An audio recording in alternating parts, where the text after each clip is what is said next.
केंद्रीय सड़क परिवहन और राजमार्ग मंत्री नितिन गडकरी आज बिहार दौरे पर रहे, जहां उन्होंने 2 सड़क परियोजनाओं का लोकार्पण और एक पुल का शिलान्यास बक्सर और रोहतास में किया।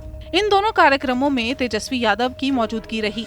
गडकरी ने बिहार और झारखंड के बीच सोन नदी के ऊपर 2 किलोमीटर लंबे पुल का शिलान्यास किया। इसके अलावा पटना सासाराम ग्रीनफील्ड एक्सप्रेसवे का निर्माण होने जा रहा है, जिसमें पटना से सासाराम की दूरी महज 118 किलोमीटर रह जाएगी।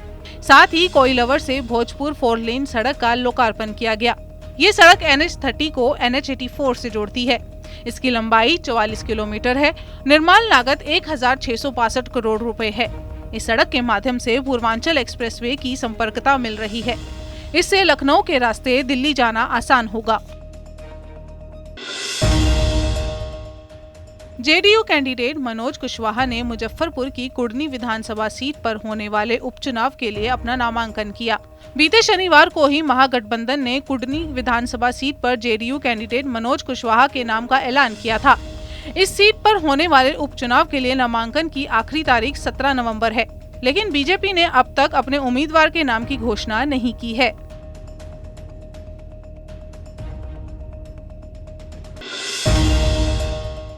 कुढ़नी उपचुनाव को लेकर महागठबंधन में फूट शुरू हो गई है। आरजेडी से टिकट के लिए दावेदारी पेश कर रहे शेखर सहनी ने पार्टी की प्राथमिकता सदस्यता सहित सभी पदों से इस्तीफा दे दिया है। कुढ़नी उपचुनाव में आरजेडी की सीटिंग सीट जेडीयू को दे दिए जाने से नाराज चल रहे शेखर सहनी ने आखिरकार पार्टी से किनारा करते हुए कहा कि मुझे उम्मीद थी कि पार्टी कुढ़नी से टिकट देगी। पार्टी ने मुझे विश्वास में लेकर कहा था कि कुढ़नी उपचुनाव में आपको टिकट दिया जाएगा। हम जानकारी यही साझा करना कि आरजेडी के प्राथमिक सदस्यता एवं सभी पदों से हम इस्तीफा दे रहे हैं। आरजेडी को जो अति पिछड़ा और मल्लाह के बेटा के साथ जो छलावा आरजेडी ने किया है, जो एक पॉलिटिकल हत्या करने का काम किया है, इसके खिलाफ हम बगावत के रूप में इस्तीफा दे रहे हैं। हमने 25 साल से पार्टी की सेवा की है, पार्टी को मजबूत किया है। जिस समय नीतीश जी की सत्ता थी, उस समय आरजेडी के झंडा लगाने से लोग कतरा रहा था। उस समय हमने झंडा लगाकर ओपन आरजेडी का हौसला बुलंद करने का और पार्टी को मजबूत करने का काम किया। और लालू जी माननीय राष्ट्रीय अध्यक्ष, उन्होंने बराबर हमको आश्वासन देते रहे कि तुमको इस बार जगह मिलेगा, बोर्ड में मिलेगा, निगम में मिलेगा, टिकट मिलेगा। इसके बाद इस बार तो उन्होंने 100% आश्वासन दिया था कि इस बार तुमको जरूर लड़ाएंगे। और उन्होंने ये भी कहा था कि हम तेजस्वी को बोल दिए। इसके बाद जदयू को सीट चला गया। केंद्रीय मंत्री गिरिराज सिंह बेगूसराय के दौरे पर हैं, जहां उन्होंने सीएम नीतीश कुमार पर जमकर हमला बोला। गिरिराज सिंह ने सीएम नीतीश पर तंज कसते हुए कहा कि ताली अगर सरदार को मिलती है तो गाली भी सरदार की होती है। नीतीश कुमार के राज में जंगल राज लौट आया है। नई सरकार बनने के बाद बेगूसराय में बद से बदतर स्थिति हो गई है और यहाँ शराब माफिया और लॉ एंड ऑर्डर, ये दोनों शराब और लॉ एंड ऑर्डर का अनुनाश्रय संबंध हो गया है। अगर मुख्यमंत्री जी इस पर आपने रोक नहीं लगाया तो ताली सरदार को तो गाली भी सरदार को सुनना पड़ेगा। और आप अभी लालू प्रसाद जी का, जिसके जंगल राज को हटाने के लिए आपको मुख्यमंत्री 2005 में बनाया गया था, आज नीतीश कुमार के आगे आएगा कि नीतीश कुमार के राज में जंगल राज बिहार में। कभी बिहार में मुख्यमंत्री नीतीश कुमार द्वारा लागू शराबबंदी कानून का सुर से सुर मिलाकर समर्थन करने वाले पूर्व केंद्रीय आरसीपी सिंह ने भी अब शराबबंदी कानून पर सवाल उठाते हुए इसे वापस लेने की मांग की है। उन्होंने कहा कि शराबबंदी के कारण बिहार का विकास नहीं हो रहा। मैंने तो बहुत पहले ही कह दिया है कि जो ये बिहार में शराबबंदी माननीय मुख्यमंत्री जी ने लागू किया, उसका बहुत ही नुकसान हुआ।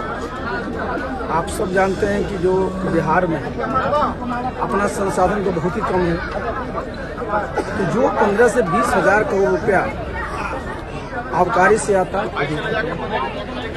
300 से 400 करोड़ रुपया आप खर्च करते हैं शराब पकड़ने में। स्थिति क्या है पूरे बिहार में? आप सब जानते हैं, मुख्यमंत्री जी को भी पता है कि सब जगह अवैध शराब का कारोबार, तो राजस्व का भी नुकसान, और सब लोग जो है इसको बिल्कुल मजाक बना रखा है।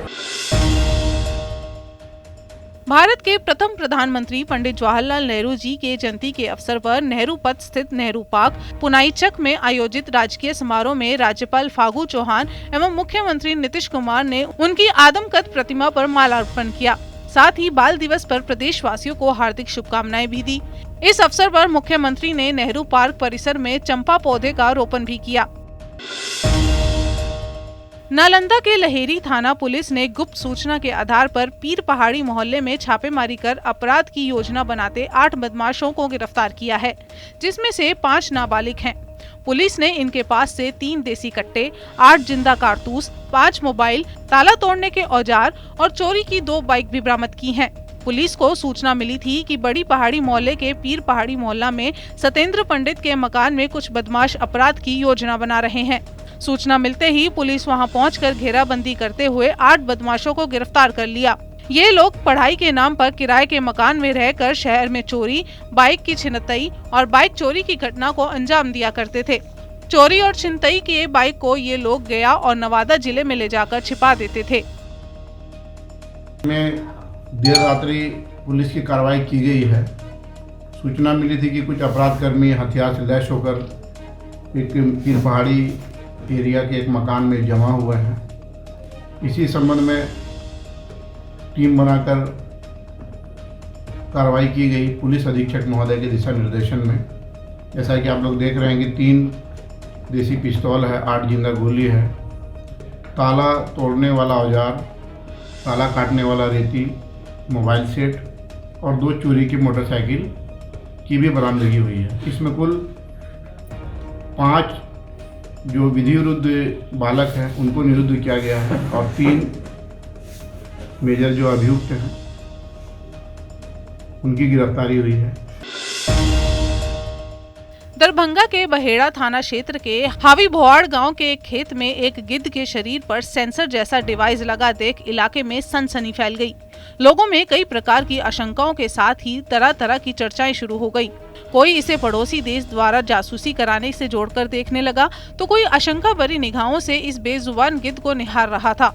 ग्रामीणों से इसकी सूचना मिलने पर स्थानीय पुलिस भी मौके पर पहुंची और गिद्ध मिलने और उसके ऊपर लगे यंत्र की सूचना तत्काल अपने उच्च अधिकारियों और वन विभाग को दी गई। मौके पर वन विभाग कर्मियों ने पहुंचकर गिद्ध को जाल से ढक दिया और अपने वरीय पदाधिकारी को इसकी जानकारी दी। संदिग्ध गिद्ध के मिलने की खबर से मौके पर पहुंचे वन विभाग के वनपाल RN झा भी पहुंचे और आशंका भी जताई कि ये गिद्ध पड़ोसी देश की कोई चाल भी हो सकता है। मुख्यमंत्री हेमंत सोरेन ने मंत्रिमंडल सचिवालय और निगरानी विभाग को करप्शन के मामले में पूर्ववर्ती रघुवर दास सरकार में शामिल रहे 5 पूर्व मंत्रियों के खिलाफ PE दर्ज करने का आदेश किया है। जिन पूर्व मंत्रियों के खिलाफ PE दर्ज करने का निर्देश दिया गया है उनमें अमर कुमार बाउरी, रणधीर कुमार सिंह, डॉक्टर नीरा यादव, लुइस मरांडी और नीलकंठ सिंह मुंडा शामिल हैं। इनमें से लुइस मरांडी को छोड़कर 4 अन्य नेता वर्ष 2019 के चुनाव में भी जीत हासिल कर फिर से विधानसभा पहुंचे हैं।